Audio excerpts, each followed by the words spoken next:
त्यानंतर त्यांनी कंपनीमधले प्रोडक्शन दाखवले आणि तिथे कॅमेरा आणि फोन अलाउड नव्हता, त्यामुळे मधले सीन शूट करता आले नाही. सह्याद्री फार्म ही कंपनी भारताच्या बाहेर 42 देशांना त्यांचा माल एक्सपोर्ट करते. शेतकऱ्यांनी शेतकऱ्यांसाठी बनवलेली कंपनी म्हणजेच सह्याद्री फार्म आणि ही सह्याद्री फार्म कंपनी नाशिक येथे ओझर मोहाडी येथे वसलेली आहे. तिथून आम्ही मग गेलो वाईन कंपनीमध्ये. ह्या शहानागरी कंपनीमध्ये डाळिंबाच्या दाण्यापासून आणि अंगूरपासून वाईन बनवली जाते. डाळिंबाच्या बिया आणि त्याच्या सालीचा ब्युटी प्रोडक्ट्समध्ये वापर केला जातो. मग तिथून आम्ही निघालो बसवंत गार्डनकडे.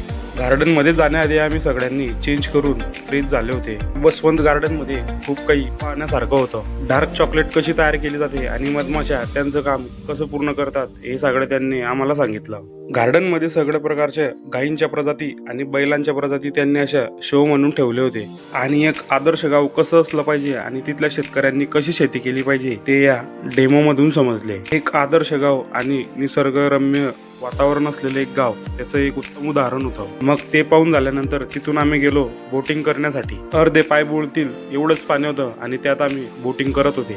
गार्डनमध्ये एन्जॉय करून झाल्यानंतर आम्ही निघालो जळगावच्या दिशेने. परत येताना एक मस्त हॉटेल पाहून जेवणासाठी थांबले आणि जेवण करून परत जळगावच्या दिशेने निघालो. तर मित्रांनो, कसा वाटला तुम्हाला नाशिकचा व्लॉग कमेंट करून नक्की सांगा आणि फॉलो करा करण माळी व्लॉग्सला.